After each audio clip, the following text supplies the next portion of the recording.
नमस्कार, आप देख रहे हैं ईशान न्यूज नेटवर्क और मैं हूं शारिफ खान। नवंबर 2023 की सभी महानगर वासियों को, प्रदेशवासियों को, देशवासियों को ईशान न्यूज नेटवर्क की पूरी टीम की तरफ से हार्दिक शुभकामनाएं, बधाई। 2023 को वेलकम करने से पहले, एंजॉय करने से पहले जरा एक नजर 2022 की उन घटनाओं पर डालते हैं जो शहर मुरादाबाद में चर्चाओं का विषय बनी रही।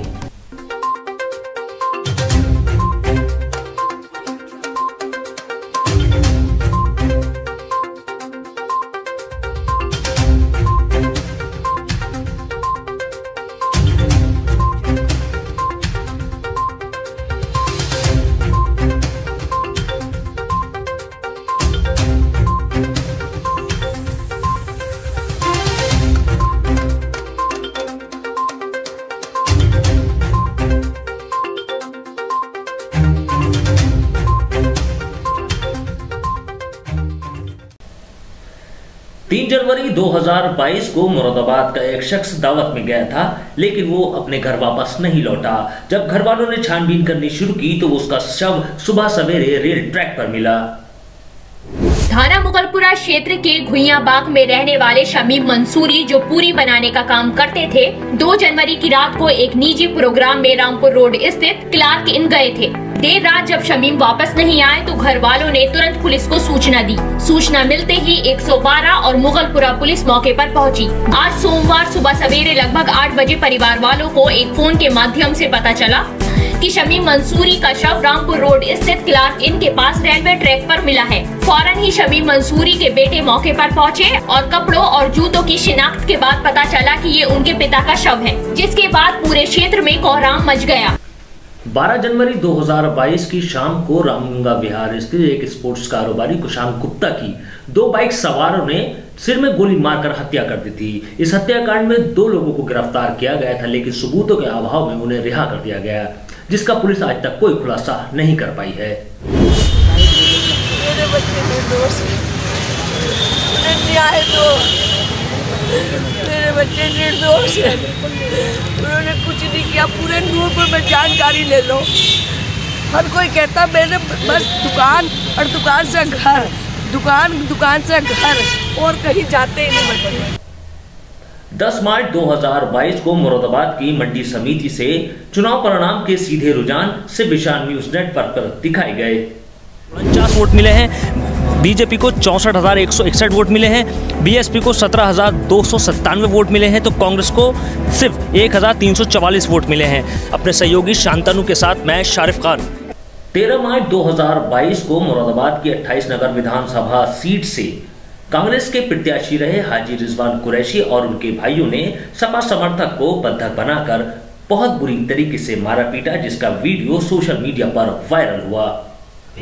शाम को सोशल मीडिया पर एक वीडियो तेजी के साथ वायरल हुआ, जिसमें यह आरोप लगाया गया कि मुरादाबाद की 28 नगर विधानसभा से कांग्रेस प्रत्याशी रहे हाजी रिजवान कुरैशी और उनके भाइयों ने एक व्यक्ति को बुरी तरीके से मारा पीटा और अपशब्द कहे।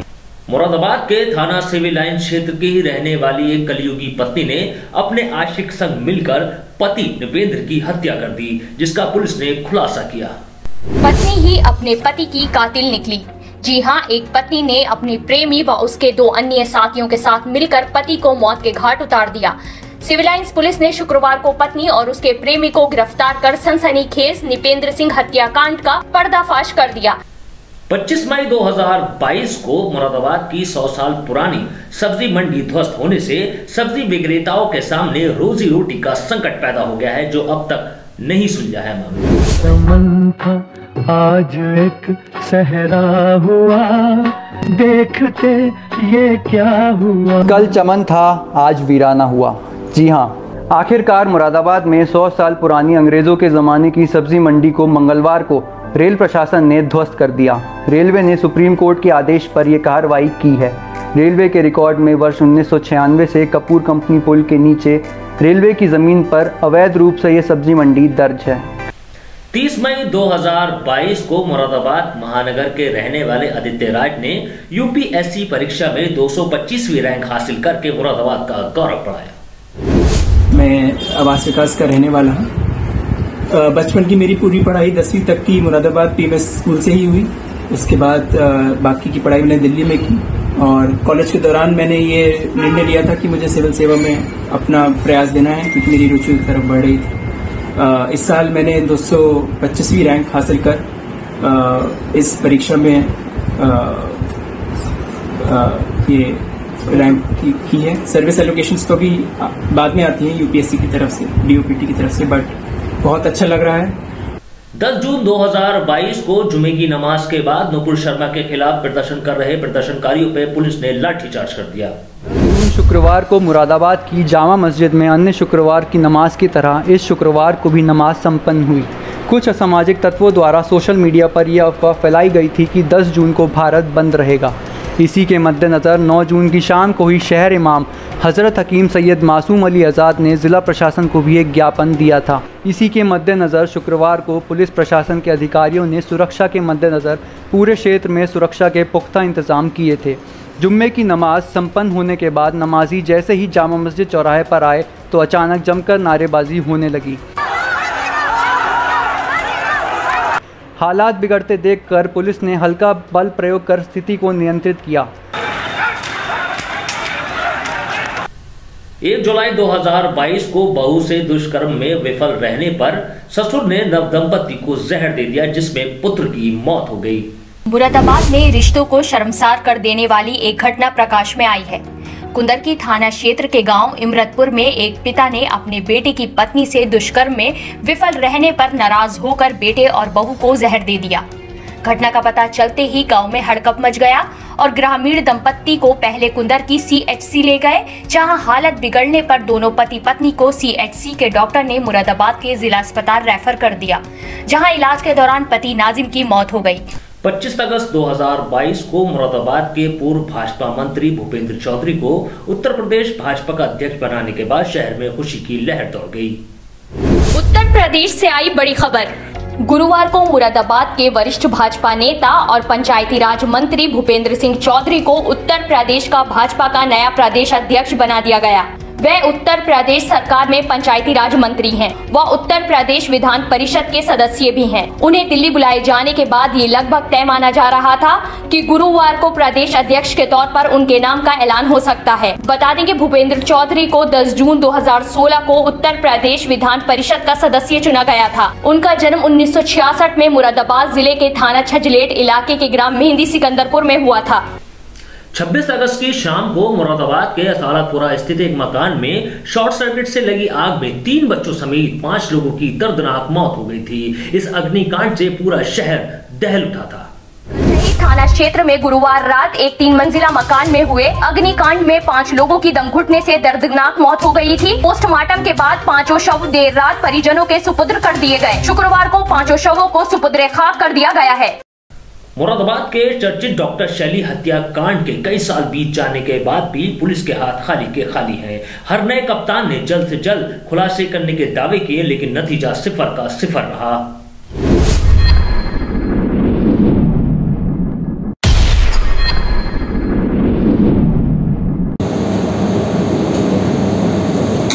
नमस्कार, मैं हूं राजू राज। आज आपके सामने हम लेकर आए हैं INN की एक विशेष पेशकश, अपराधी कौन। इस प्रोग्राम के अंतर्गत हम आपके सामने एक ऐसे हत्याकांड के बारे में बातचीत करेंगे जिसको लेकर मुरादाबाद में आज तक सनसनीखेज वातावरण बना हुआ है। लोग आश्चर्यचकित हैं कि 8 साल से ज़्यादा का समय बीत जाने के बाद भी इस रोमहर्षक और सनसनीखेज हत्याकांड का खुलासा नहीं हो पाया। जी हाँ, हम बात कर रहे हैं मुरादाबाद के डॉक्टर शैली हत्याकांड की। महिला चिकित्सालय से CMS पद से रिटायर्ड डॉक्टर शैली मेहरोत्रा दिन भर की झुलसा देने वाली गर्मी के बाद सोने की तैयारी कर रही थी। जनवरी 2014 में अपने रिटायरमेंट के बाद से हंसमुख और बेहद मृदुभाषी डॉक्टर शैली अपने पति डॉक्टर ओम मेहरोत्रा, ननंद रश्मि मेहरोत्रा और अपनी 5 वर्षीय पोती दिव्यांशी उर्फ गिन्नी के साथ जिगर कॉलोनी के इसी मकान में रहा करती थी। किंतु 14 मई की सवेरे जो हुआ उसने पूरे शहर को हिला दिया। डॉक्टर शैली, उनके पति ओम मेहरोत्रा, ननंद रश्मि और पोती गिन्नी के रक्त रंजित शव घर में पड़े हुए।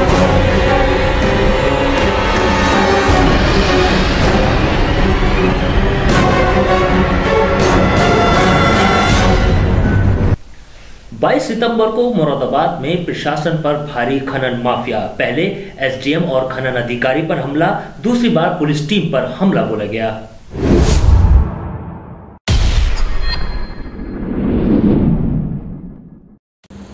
नमस्कार, मैं हूं ईशान न्यूज नेटवर्क के लिए राजुल राज। आइए इस बार बात करते हैं खनन माफिया की। खनन अधिकारी अशोक कुमार के नेतृत्व में खनन विभाग की 4 सदस्यीय टीम रात लगभग 11 बजे यहां जांच करने पहुंची। टीम ने काशीपुर की ओर से आते हुए 4 डंपरों को रोका। चारों डंपरों को बिना रॉयल्टी दिए ले जाया जा रहा था। इस पर खनन अधिकारी ने चारों डंपरों को अपने कब्जे में ले लिया। खनन अधिकारी ने 4 डंपरों को निजी चालकों के सहयोग से मंडी समिति परिसर में भिजवाया। इसी बीच वहां पहुंचे कुछ लोगों ने खनन विभाग की टीम पर हमला कर दिया। गाली गलौज व मारपीट करते हुए हमलावरों ने पूरी टीम को बंधक बना लिया। खनन माफिया ने अपने गुर्गों के साथ बुधवार देर शाम मुरादाबाद पुलिस की एक टीम पर गोलियां बरसा दी।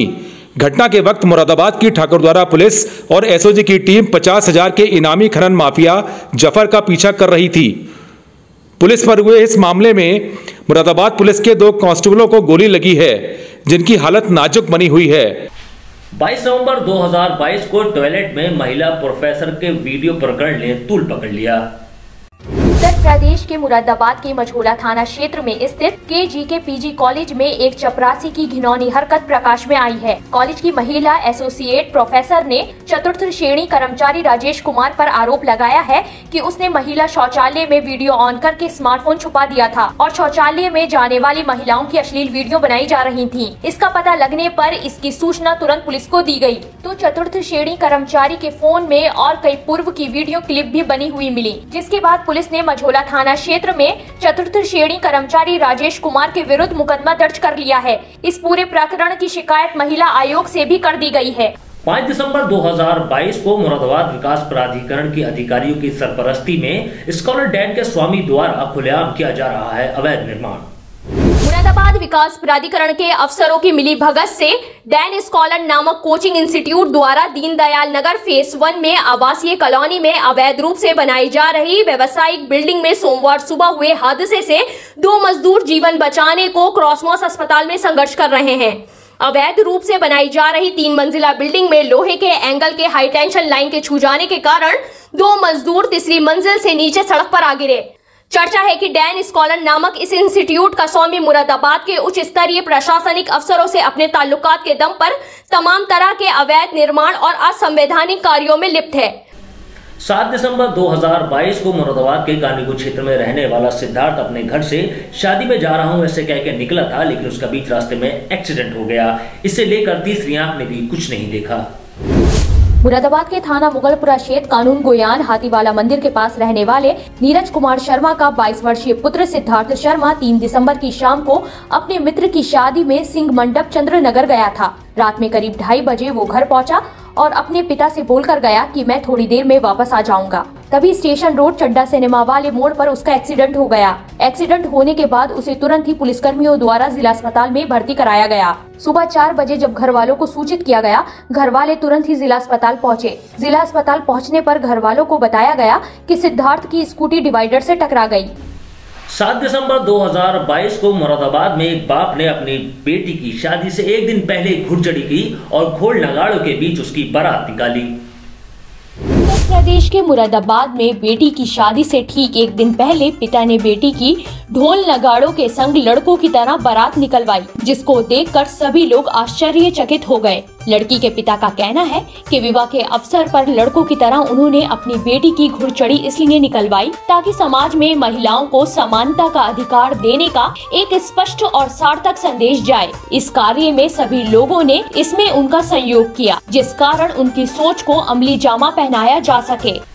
15 दिसंबर 2022 को मुरादाबाद के 5 पत्रकारों के खिलाफ हुई एफआईआर से पत्रकार बिरादरी में उबाल आ गया। श्रमजीवी पत्रकार यूनियन ने डीएम से मिलकर इसकी शिकायत की और एफआईआर रद्द करने की भी मांग की। मुरादाबाद में स्कॉलर डैन नामक कोचिंग संस्थान के स्वामी विवेक ठाकुर के अवैध कृत्यों के समाचार प्रकाशित करने पर पत्रकारों के खिलाफ आपराधिक मुकदमा दर्ज किए जाने से मुरादाबाद की पत्रकार बिरादरी में उबाल आ गया है और पत्रकार आक्रोशित हो उठे हैं। यूपी वर्किंग जर्नलिस्ट यूनियन के जिला अध्यक्ष राशिद सिद्दीकी की अध्यक्षता और वरिष्ठ पत्रकार परवेज नाजिम के नेतृत्व में पत्रकारों ने इस गंभीर मुद्दे को लेकर गुरुवार को जिलाधिकारी शैलेंद्र कुमार सिंह से मुलाकात की। यूनियन के बैनर तले डीएम से मिले पत्रकारों ने रिपोर्ट निरस्त कराने की मांग उठाई और जांच के नाम पर उत्पीड़न किए जाने पर आंदोलन करने की चेतावनी भी दी है। यूनियन ने इस मामले को प्रदेश कमेटी के समक्ष भी प्रस्तुत किया और इस पर मुख्यमंत्री से चर्चा करने का आग्रह किया है। इसके अलावा पीड़ित पत्रकारों ने पूरा मामला प्रदेश और केंद्र सरकार के साथ भारतीय प्रेस परिषद को भी अवगत कराया गया है। तो ये थी 2022 की कुछ ऐसी घटनाएं जो शहर में चर्चा का विषय बने रही।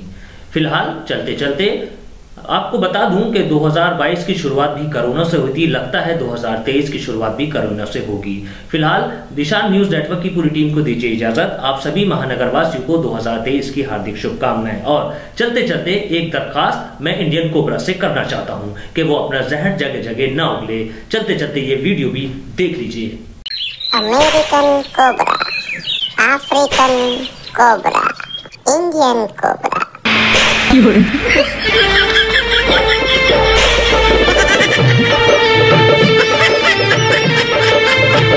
American cobra, African cobra, Indian cobra.